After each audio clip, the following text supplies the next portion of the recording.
முல்லைத்தீவு மாவட்டம் ஒட்டுசுட்டான் பிரதேச செயலாளர் பிரிவில் உள்ள கச்சிலை மடு சின்னக்குளம் இன்னமும் புனரமைக்கப்படவில்லை என விவசாயிகள் குறிப்பிடுகின்றனர்.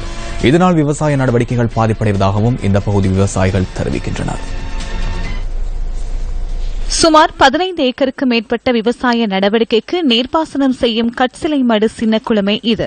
3 வருடங்களுக்கு முன்னர் ஏற்பட்ட கடும் வெள்ளம் காரணமாக குளம் உடைப்பெடுத்ததோடு இதுவரை குளம் புனரமைக்கப்படவில்லை என விவசாயிகள் குற்றம் சாட்டுகின்றனர். குளத்தினூடாக நீர் நேரடியாக வயல் நிலங்களுக்கு செல்வதனால் வயல்கள் அரிப்புக்குள்ளாவதோடு பெரும்போகமும் செய்ய முடியாத நிலை காணப்படுவதாகவும் இவர்கள் அங்கலாய்க்கின்றனர்.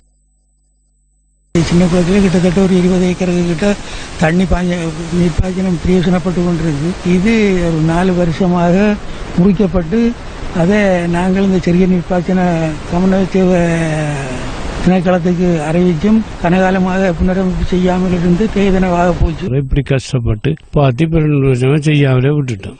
அது வரைக்கும் எங்களுக்கு குளத்தை திருத்தி தந்தா பெரிய உதவியா இருக்கும். நாங்கள் வர எந்த செய்யணும் உண்டு என்று நாங்கள் நெடுக கேட்டுக்கொண்டே இருக்கிறோம்.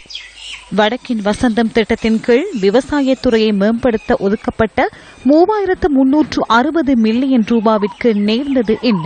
சின்னக்குளம் அந்த திட்டத்தில் உள்வாங்கப்படாமைக்கான காரணம் என்ன? நிதி எவ்வாறு செலவிடப்பட்டமை என்பது தற்போது கேள்விக்குறியாகியுள்ளது.